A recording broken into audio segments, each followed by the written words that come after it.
நன்றி கூறிட்டு அதே நேரத்தில் உண்மையாக நான் அந்த அதாவது இந்த மேடை குறித்தவன் இல்லை என்று சொல்வதையும் நான் விரும்பிக் கொள்கின்றேன். என்னென்றால் இந்த பாடசாலை பொறுத்தவரையில் இதை நிர்வகிக்கக்கூடிய அதிபர் உட்பட ஆசிரியர்கள் இருக்கின்றார்கள். அவர்களுக்கு மேலால் எனக்கு ஒரு சீஃப் கெஸ்டாக வருவது உண்மையிலே விருப்பம் இல்லை. ஏனென்றால் நான் இன்னும் உண்மையிலே மாணவர் போன்றுதான் எனது ஆசிரியரோடு நான் மூவ் ஆகின்றேன்.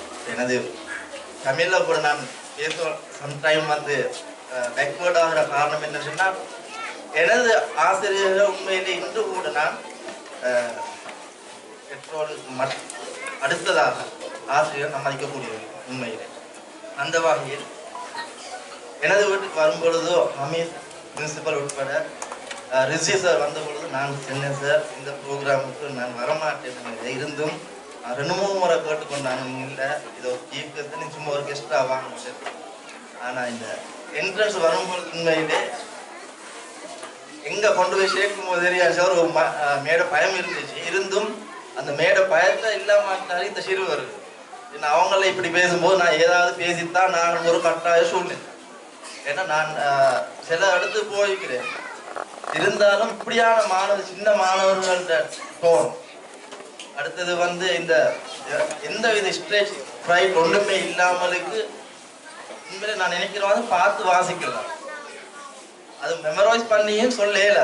ஏன்னா அந்த மெமரைஸ் பண்ணின்னு சொன்னாலும் அந்த சீரியலுக்கு மாதிரி தான் வரும், ஒரு ஆர்டருக்கு தான் வரும். இருந்தும் அது வந்துட்டு அந்த ஸ்டேஜில் வந்து கிரேட் மாணவன் அடுத்து அந்த மாணவி இந்த ப்ரோக்ராமை சரியான முறையில் ஒருங்கமைக்கிற பார்க்கல. உண்மையிலே ஏதோ கட்டாயம் ஏதோ ஒரு வேர்ட் கேட்டுத்தான் நாங்கள் சொல்லிட்டு திரும்ப மனசுக்குள்ளார எடுத்து திரும்பவும் அதிபர் வந்து நான் ஏதோ ஒரு பாயிண்ட்ல ரெடியாகிட்டு வந்தேன் இருந்தேன்னு சொன்னாலும் அதை அதிபர் வந்து திசை திருப்பி அவர் சொன்ன 2-3 காரியங்கள் அது உண்மையிலே எனக்கு கொஞ்சம்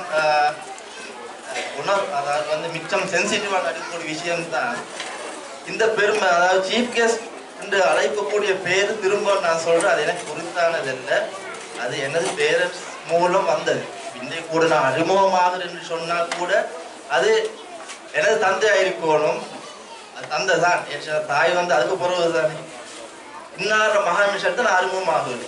அடுத்த படிக்கு வந்து என் பேர் சொன்னா கூட வந்து சாதிக் சார் மகானான்னு சொன்னா தான் நான் அறிமுகம் இருப்பேன். உண்மையில நான் இங்கே வந்து உண்மையிலே நான் இன்னும் பெருமையாக பேசுறதுக்கு வரல. இருந்தும் நான் இந்த சூழலில் வந்திருக்கிறேன். ஏன் சீஃப் கெஸ்டாக வரணும்னு சொல்லி இன்னும் கூட எனக்கு தெரியும். அந்த வகையில் யார் எங்களோட ஹமீஸ் சார் வந்து அந்த சில பாயிண்ட்ஸை போட்டதும் எனக்கும் ஒரு இஷ்டத்தை தந்துட்டாரு. வந்து எதை பேசணும்னு சொல்லி ஒரு கடமை வந்து உருவாக்கிட்டார். கை இருந்த சப்ஜெக்டுக்கு வாருங்க.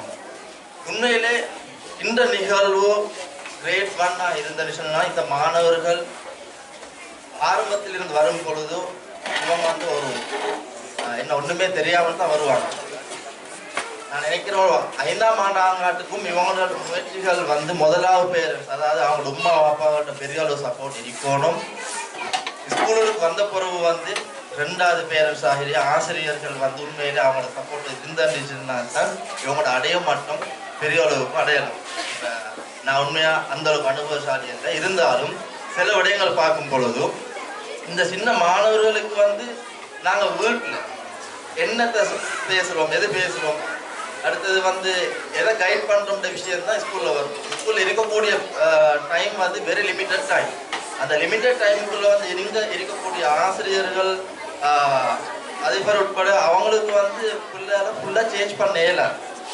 ஆனால் இதுக்கும் பேரண்ட்ஸும் யார் டீச்சர்ஸ்மார் 2 பேரும் ஒத்துழைச்சுன்னா தான் இந்த பிள்ளைகளோட ஒரு முன்னேற்றத்தை அடையலாம். இப்போ கிரேட் 5 சொல்ல போனால் நாங்கள் சொல்லுவோம் வந்து அது உண்மையிலே பேரண்ட்ஸ்ட எக்ஸாம்னு சொல்லி 5ஆம் ஆண்டு ஸ்காலர்ஷிப் நாங்கள் பேசுவோம்.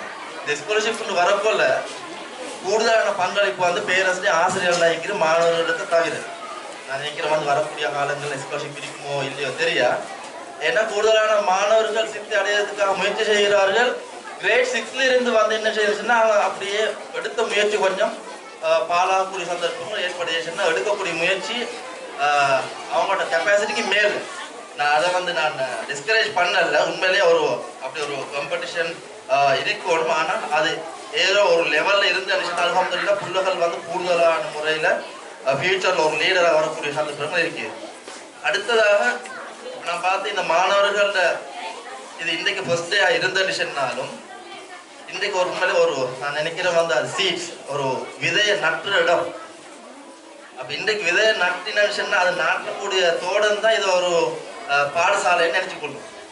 அப்போ இதுக்கு வந்து விதையை நட்டினுச்சுன்னா அந்த பாடசாலை தோட்டத்தில் வந்து அது என்ன எங்களோட பிரதிபா எங்களோட அவுட்புட் நாங்கள் ஒரு தென்னங்கண்ட நாட்டினுச்சுன்னா எங்களோட நாங்கள் எதிர்பார்ப்போம் ஒரு 5 வருஷத்தில் ஒரு லாபம் தரக்கூடிய தேங்காய் தரணும்னு சொல்லி. ஆனால் அதே தென்னை மரம் ஒன்றும் இல்லா போனோன்னு சொன்னால் இன்னமும் நாட்டலாம், இல்லாட்டி 10 நாட்டலாம், இல்லைன்னு சொன்னால் தென்னந்தோட்டத்தை வாங்கலாம். ஆனால் இந்த இடத்துல இதேன்னு சொன்னால் வந்து அது திரும்ப நல்லா வரணும்னு சொல்லிட்டு ஒரே நோக்கத்தில் நாட்டும்.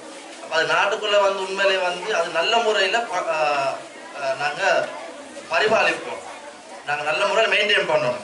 என்ன இப்போ உதாரணத்துக்கு வந்து ஒரு விதையை ஒன்று நாட்டுச்சுன்னா அது நாட்டியாச்சு அதுக்குரிய டைமில் வந்து தண்ணி ஊற்றக்கூடிய சந்தர்ப்பங்கள் இருக்குது. அது மாடுகள் இது பாதுகாக்கிறதுக்காக என்ன வேலி அடைப்போம். என்ன மாடு சாப்பிட்டுன்னு சொன்னாலும் ஒழுங்கான முறையில் வராது.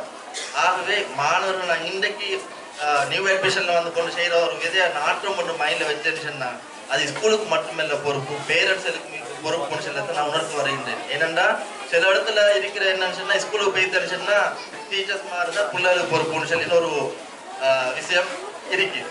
ஆனால் பேரண்ட்ஸ் வந்து பிள்ளைகளுக்கு பெரியவர்களுக்கு சப்போர்ட்டிவாக இருந்துச்சுன்னா தான் இங்கே ஸ்கூலில் செய்யக்கூடிய ஆசிரியர்களுக்கும் அதிபருக்கும் இங்கே இருக்கக்கூடிய நிர்வாகிகளுக்கும் மிகவும் இலகுவாக இருக்கும். ஏனென்றா வீட்டில் நாங்கள் பெரிய அளவு சப்போர்ட் கொடுக்கலன்னு சொன்னால் இங்கே வந்து எவ்வளோதான் முயற்சி செஞ்சு சொன்னாலும் பெற்றோராகி நீங்கள் எதிர்பார்க்கக்கூடிய அடையிறது சந்தேகம் தான் இருக்கின்றது. அடுத்ததாக நான் இன்னும் சொல்லிக்கொள்ள விரும்புகிறேன். நான் எனது லைஃப்பில் ஒரு சின்ன இதை செய்துட்டு போகிறதுக்காக ஒரு நிமிஷம் தாங்க. நான் கல்வி கற்கும் பொழுது உண்மையிலே எனது ஆசிரியர்கள் வந்து எனக்கு சரியான முறையில் அன்பாக இருந்தார்கள். எனக்கு இன்னும் ஞாபகம் வருது, ஒரு ஆசிரியர் தட்டின பொழுது ஒரு புடிவாதத்துக்காக நான் அழுதுட்டேன். ஏன்னா அந்த டைம் வந்து அந்த பாடசாலை எனது தந்தை அதிபராக இருந்தார். அதிபராக இருக்கு அந்த நேரங்களில் கொஞ்சம் ஒரு வித்தியாசமான ஒரு இருக்குது. அப்போ அந்த அழுத உண்மையிலே டீச்சரை கொஞ்சம் என்ன எனக்கு தட்டிட்டா அடிச்ச மாதிரி அழுதுங்க ஞாபகம் வருது. இருந்தும் இன்றைக்கு நான் அந்த டீச்சருக்கு போய் என்ன ஞாபகப்படுத்தினா மன்னிப்பு வைக்கிற நிலைமை இருக்குது. என்னென்னா அது அடிக்கொருக்க ஞாபகம் வரும். ஏன்னா நானும் இப்போ ஒரு பெற்றோர். அப்போ அந்த இடத்துல இருக்கக்குள்ள வந்து அதே நேரத்தில் வந்து நான் பேசுறது போல வீடாவும் ஆங்கில பாடசாலையை செய்கிற ஒரு பொறுப்பாக தான் இப்போக்கு இருக்கிறேன். எங்களுக்கு ஒரு டீம் ஒன்று இருக்குது. அந்த இடத்துல இதெல்லாம் ஃபேஸ் பண்ணக்குள்ள உண்மையிலே இன்னும் கொஞ்சம் எனக்கு மன துருத்து. அப்போ அந்த இடத்துல நான் செஞ்சது வந்து உண்மையை நான் சின்னவன் இருந்தேன்னு சொன்னாலும் அப்படி செஞ்சது வந்து அவர் தவறானதுன்னு சொல்லிட்டு அப்போ இதில் ஒரு சப்ஜெக்ட் நான் தெளிவாக அவங்களுக்கு கொண்டு வரேன்னு சொன்னால் ஸ்கூலில் நடக்கக்கூடிய சம்பவங்கள் இருக்குது பிள்ளைகளுக்கு இடையில. அந்த நேரத்தில் வந்து பேரண்ட்ஸ் வந்து நீங்கள் இன்வால்வ் ஆகி அதை டிஸ்டர்ப் பண்ணினு சொன்னால் உண்மையிலே அது உங்களுக்கு தான் பாதிப்பை உண்டாகும். இப்போ சில வேலையில் வந்து சின்ன பொண்ணு வரக்குள்ள வந்து செல்லுவாங்க, பேசுவாங்க, கையால் ஒரு தட்டக்கூடிய சந்தர்ப்பங்கள் வரும். ஆனால் சட்டம் இருக்குது வந்து தட்டையிலான்னு சொல்லிட்டு தட்டை இல்லைன்னு சொன்னால் அந்த புள்ள மாறலைன்னு சொன்னால் புறவு வந்து எங்களுக்கு ஒரு சந்தர்ப்பம் வரும். ஏன்னா எங்களோட ஸ்ரீலங்கா அதாவது ஸ்பெஷலாக எங்களோட இந்த ஏரியாவை பொறுத்த வரையில் நாங்கள் எதை எடுத்துன்னு சொன்னாலும் அடி போட்டு இல்லாட்டி ஏற்றி கொடுத்தா வளர்த்திப்போம். ஆனால் ஒரு சிலர் வந்து அப்படி இல்லை, அந்த சொசைட்டி இன்னும் மாறலை. அப்போ இப்படி ஒரு தட்டி நாங்கள் பேரண்ட்ஸ் இங்கே வந்து ஒரு கம்ப்ளைண்ட்டை போட்டு போலீஸுக்கு போயிட்டு அப்படி வரக்கூடிய சந்தர்ப்பங்களில் அது உங்களோட பிள்ளைகளுக்கு தான் பாதிப்பு. இங்கே இருக்கக்கூடிய ஆசிரியர்கள் வந்து அந்த இடத்த மெலஸ் பண்ணி ஏதோ வளர்த்து போகிறோன்னு சொன்னால் ஹியூமன் ரைட்ஸ் எல்லாம் போயிட்டு முடிஞ்சிடும். ஆனால் அவனோட புள்ள பாதிக்கப்படுற விஷயம் வந்து லைஃப் லாங்கில் இருக்கும். ஏன்னா ஒரு இடத்துக்கு போகணுன்னு சொன்னாலும் வந்து ஒரு லீடராக வருவாங்க. வார இடத்துல வந்து அவங்க ஃபேஸ் பண்ணக்குள்ள வந்துட்டாங்கன்னா இந்த இடத்துல வந்து இந்த தவறு செஞ்சு ஃபேஸ் பண்ணக்குள்ள வந்துட்டாங்க இன்னும் இவங்களோட பிள்ளை தான் நான் ஏதோ செஞ்சதை வந்து தோல்வி போட்டாங்க. அதால் அந்த பிள்ளைக்கு வரக்கூடிய ஆப்பர்ச்சுனிட்டி எல்லாம் பேரண்ட்ஸ் ஆகி நாங்கள் தான் இல்லாமல். அதால் சில சந்தர்ப்பங்களில் வந்து இன்றைக்கு முதல் நாள் நீங்கள் ஒரு பிள்ளை அனுமதிச்சிருக்கிறீங்க பேரண்ட்ஸ் இந்த வரையில் சில வேலை ஸ்கூலில் பாடம் நடக்காமல் கேட்கும் பிள்ளைகளுக்கு இடையில ஃபைட் வரும். ஆனால் ஃபைட் வந்தேன்னு சொன்னால் அந்த பிள்ளைக்கு வந்து ஒரு உணர்வு ஒன்று இருக்கும். இப்போ நாங்கள் எங்களோட வீட்டில் வந்து பிள்ளைகளை வளர்க்கும் போது நாங்கள் அடிக்க மாட்டோம், ஏச மாட்டோம். அதே சந்தர்ப்பம் அதே மாதிரி பழகிட்டு ஒரு இடத்துல அடி வாங்கினு சொன்னாலும் வந்து நாங்கள் தான் என்ன பிரச்சனைக்கு முகம் கொடுக்குற சந்தர்ப்பங்கள் இருக்கு. எனவே பேரண்ட்ஸ் நீங்கள் இந்த சந்தர்ப்பத்தில் ஸ்கூலில் விடும்போது வந்து இது டீச்சர் அதாவது இந்த ஸ்கூல் மேனேஜ்மெண்ட்டுக்கு மட்டும்தான் இது பொறுப்புன்னு சொல்லி நீங்கள் கொடுக்க வேணாம். நீங்கள் அவங்களோட பின்னால் இருந்து இன்ஷா அல்லாஹ் இந்த பிள்ளைகள் எல்லாம் எதிர்காலத்தில் ஒரு தலைவர்களாக அது தலைவர்கள் வரக்குள்ள வந்து நாங்கள் எங்கட என்ன ஆகணும்னு கேட்டோம்னா டாக்டராக இன்ஜினியராக மட்டுமில்லை தலைவர்களாக அது வீட்டோட தலைவர்களாக இருந்த விஷயத்தாலும் அதுக்கு கல்வி முக்கியம், அதுக்கு ஒழுக்கம் முக்கியம். அப்போ அந்த வகையில் வந்து அந்த ஒழுக்கங்களில் கல்வி கற்கக்கூடிய ஒழுக்கங்களை வழங்கக்கூடிய இடம் தான் இந்த பாடசாலை. எனவே நான் நினைக்கிறேன் கூடுதலான நேரத்தை நான் எனது பேச்சில் எடுத்துன்னு சொல்லிட்டு நான் பேசின விஷயங்கள்ல தெரிவுகள் இருந்துச்சுன்னா அல்லாவுக்காக மன்னிச்சிடுங்க.